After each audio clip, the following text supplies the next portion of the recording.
Hey everybody, this is History Meeting History in a Way.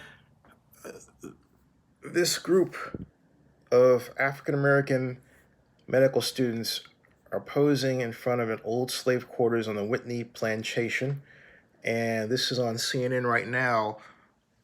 Although, because of the way they have produced this segment of the broadcast, it's hard to tell. Well, it's difficult if you're not using a second screen to know where on Instagram to go and find this yourself, which is one reason why I'm making this vlog. Here is the start of the broadcast. I am so excited to share this story with you. Let me show you this picture. You're going to see 15 African American medical students from Tulane University traveled to this nearby plantation to pose in their white coats on the steps of what was once slave quarters. Unsurprisingly, the image went viral, and two of the students seen in the photo, Russell Ledet and Sydney Labat, are with me now. And so first of all, medical school, all right, Now, Russell Ledet is on the right. Sydney Labat, where the photograph is posted on Instagram, is on the left. Oh, congratulations just on that. Russell, this was your idea. Tell me how you thought of this. One of my best friends, Philip Thomas, had come to visit, and we went for the first time with my 9-year-old.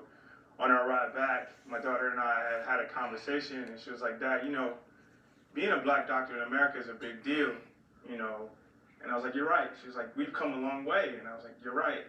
I was like, "I think my classmates need to see this." So I talked to a couple of my classmates, and they were like, "We need to do this." She was like, "We just need to do this." They were uninhibited about doing it, and it took a while for us to get it together. Thanks to Dr. Joy Banner and Ibrahima Sek over there at Whitney Plantation for giving us an amazing experience. And we had an intention about going there. We wanted to get something out of that experience, and we got it. From your 9-year-old, bless her. Sydney, I read on Instagram, in part you wrote, "For Black people pursuing a career in medicine, keep going. For our entire community, keep striving. Resilience is in our DNA." Talk to me a little bit more about what you meant by that, and I'm also curious, since you all have posted this, I can only imagine all the messages you all are receiving from folks around the world. Yeah, so just to tell those who are Black and pursuing a degree in medicine, just to tell them keep going, I think it was pretty substantial. To show that those students behind us, this is very possible, and this is you are very capable of this. I graduated from Xavier University in Louisiana, which is one of the top producers of Black doctors in the nation. So I felt that message was something that I personally needed to tell all the pre-meds, because that is important, and this is so your destiny, and this is so your future.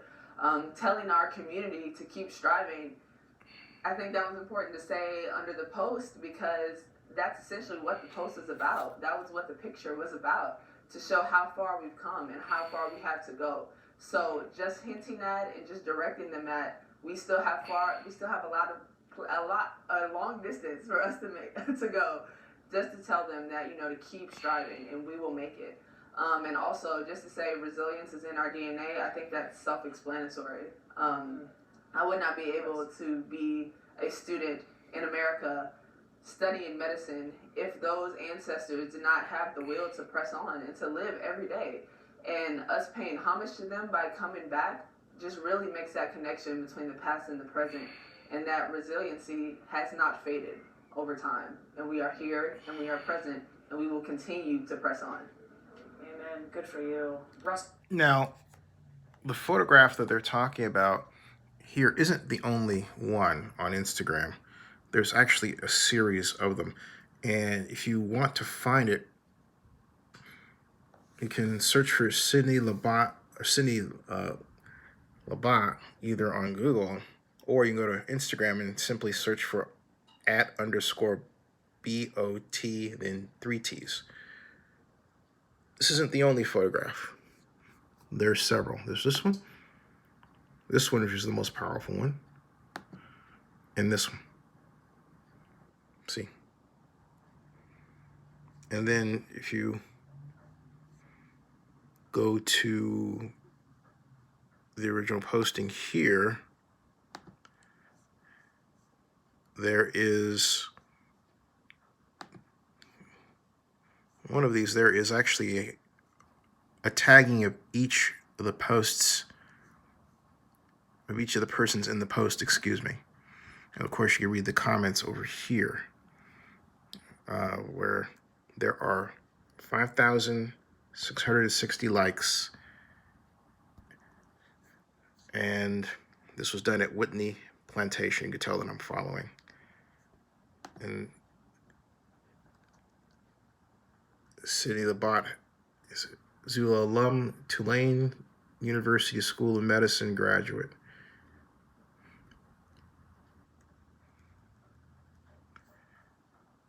And there is the photograph. And if you want to read the comments, just click here and then scroll up. And you can start from the beginning, where she writes, "We are truly our ancestors' wildest dreams. As physicians in training, we stood on the steps of what was once slave quarters for our ancestors. This was such a powerful experience, and it honestly brought me to tears. For Black people pursuing a career in medicine, keep going. For our entire community, keep striving. Resilience is in our DNA. Hashtag white coats, Black doctors. Hashtag Black doctors. Hashtag Black girl magic. Hashtag Black boy joy. Hashtag Black doctors. Hashtag melanin doc. Hashtag white coats, Black doctors. Hashtag the chocolate docs." And you know, there's something that I want to add to this for those of you who may not be Black. When I was in school at Skyline, I had an instructor. His name was John Rizzo, Mr. Rizzo. And he would say, "I'm Italian." And he would proudly talk about his Italian heritage, regardless of who was around. We have to, and that includes you, want to see a society where it's more than okay, it's joyful for someone like myself to talk about our African-American heritage as much as Mr. Rizzo was able to talk about his Italian-American heritage, and everyone, regardless of how they looked, including myself, could enjoy it. That's the whole point. Subscribe to Zenny62 on YouTube, and happy holidays.